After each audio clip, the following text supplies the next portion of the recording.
సాధారణంగా పత్రికా అధిపతులు, మీడియా అధిపతులు గతంలో అయితే గనక అసలు ప్రభుత్వంతో డైరెక్ట్ టచ్లో ఉండేవాళ్ళు కాదు. చీఫ్ ఎడిటర్లు ఇట్లాంటి వాళ్ళని గౌరవంగా వచ్చి కలుసుకునేటటువంటి పరిస్థితి. అట్లానే ముఖ్యమంత్రులు ఏం కలుసుకునేవాళ్ళు కాదు. ఫోన్లో మాట్లాడేవాళ్ళు నడిచేది. అలాగని వాళ్ళకేం ఫేవర్గా నడిచేది కాదు ఒకనాడు.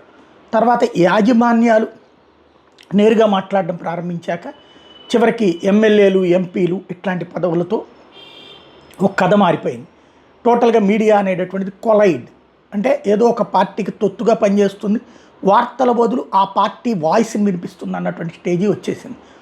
అది మరింత దిగజారిపోయి కార్యకర్త కంటే దారుణంగా తయారవడం ఎట్లా అన్నటువంటిది ప్రజాశక్తి విశాలందరిలో కూడా చేతకానిది ఈనాడు, ఆంధ్రజ్యోతి, సాక్షి నిరూపిస్తున్నాయి. అదంతా ఒక ఎత్తు అయితే ఇప్పుడు స్వయంగా ముఖ్యమంత్రి రేవంత్ రెడ్డి వెళ్ళి రాధాకృష్ణ గారిని మొన్న కలిసి న్యూ ఇయర్ రోజున శుభాకాంక్షలు చెప్పొచ్చారు. అంత విధేయత ప్రదర్శించారు, అంత గౌరవం అనటానికి లేదు, అంతగా బతిన్లాడుతున్నారు నువ్వు నాకు ఫేవర్గా చేసి పెట్టాను. దానికోసం ఇప్పుడు ఆయన తీసుకొచ్చినటువంటి ఎడిటోరియల్ కాలం బొగ్గు గనుల కుంభకోణం జరుగుతూ ఉంది.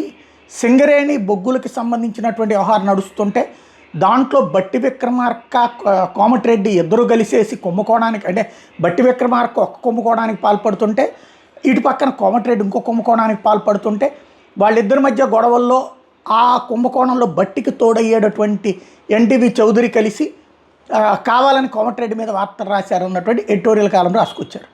దాని మీదన ఇక అంటే ఏంటి, స్వయంగా అది రాధాకృష్ణ గారికి ఎవరు చెప్పాలా? పోనీ జర్నలిస్ట్గా తెలుస్తుంది అనుకోవడానికి అసలు అందులో ఆ మెగా కలిసింది, వీళ్ళందరూ కలిసారని ఎవరికి తెలియదు. కాబట్టి ఇక్కడ బట్టి విక్రమార్కకి డౌట్ వచ్చే పరిస్థితి.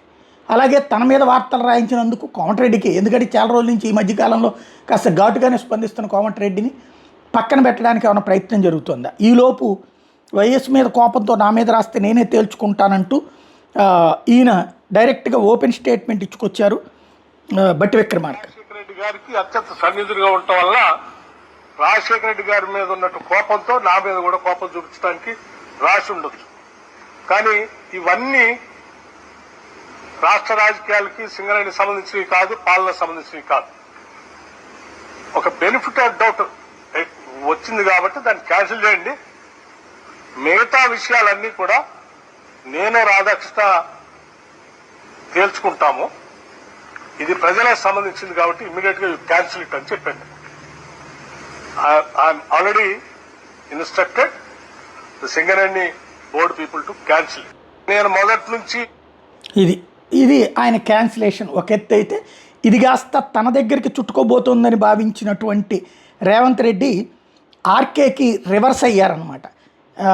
ఏమని అంటే, మీ పంచాయతీలు ఏమన్నా ఉంటే మీకు గొడవలు ఉంటాయి, అంటే ఏబిఎన్కి ఎన్టీవీకి గొడవలు ఉంటే మీరు తేల్చుకోండి, మా మంత్రుల మీద పడద్దు అంటూ విమర్శించుకొచ్చారు. ఆంబోతులు కొట్టుకుంటే లేగదూడల కాళ్ళు ఇరిగినట్టు అంటూ సామెతలు. అంటే ఇప్పుడు వీళ్ళు లేగదూడల, అవి రెండు ఆంబోతులు, అంటే వీళ్ళు అంత అమాయకత్వంగా ఉన్నారు. లేగదూడ అంటే పాప అమాయకత్వంతో ఉంది. అంటే వీళ్ళు అంత అసమర్థులుగా ఉన్నారా?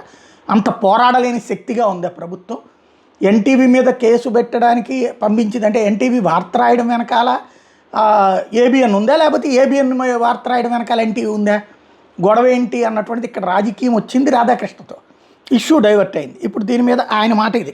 రూపంలో వస్తున్నారు లేని అవాకులు చవాకుల మంత్రముల మీద ఈరోజు ప్రచారాలు చేస్తున్నారు, ప్రత్యక్షంగా పరోక్షంగా. ఈనాడు టెండర్ల గురించి కొన్ని పత్రికలు రాస్తున్నాయి. సింగరేణిలో కొంత కుంభకోణం జరిగింది, బొగ్గంత మాయమైందని. నేను ఆ పత్రికలకు, ఆ టీవీలకు, ఆ సోషల్ మీడియా వాళ్లకు, ఆ రాజకీయ పార్టీ నాయకులకు నేను చెప్పదలుచుకున్నా, ఈ ప్రభుత్వంలో అవకతవకలకు తావు లేదు. అనవసరమైన ప్రచారాన్ని, తప్పుడు ప్రచారాన్ని కల్పించడం ద్వారా అపోహలు కల్పించి మళ్ళీ శుక్రాచార్యుడు, మారీచుడు, సుబాహుడు బలపడడానికి మీరు ప్రత్యక్షంగానో పరోక్షంగానో సహకారం చేస్తున్నారు. మీకు మీడియా పంచాయతీలుంటే తలుపు మూసుకొని ఒకరి మీద ఒకరు బురద చల్లుకోండి. అందులో మమ్మల్ని లాగి ఆంబోతులు కొట్లాడితేనంట లేగదూడల కాళ్ళు ఇరిగినాయంట. ఇక్కడ అంతా బాగానే ఉంది, కానీ అసలు పాయింట్ చెప్పాల్సింది సుబాహుడును మారీచుడు బాగానే ఉంది, కానీ ఇప్పుడు రావణాసురుడును నరకాసురుడిని ఏం చేయాలా? అది కదా అసలు సమస్య. రావణాసురుడు నరకాసురుడు కలిసి ఇప్పుడు తెలంగాణను ఏం చేస్తున్నారు, ఏం చేద్దాం అనుకుంటున్నారు? ఇది కదా అసలు తేలాల్సినటువంటి అంశం.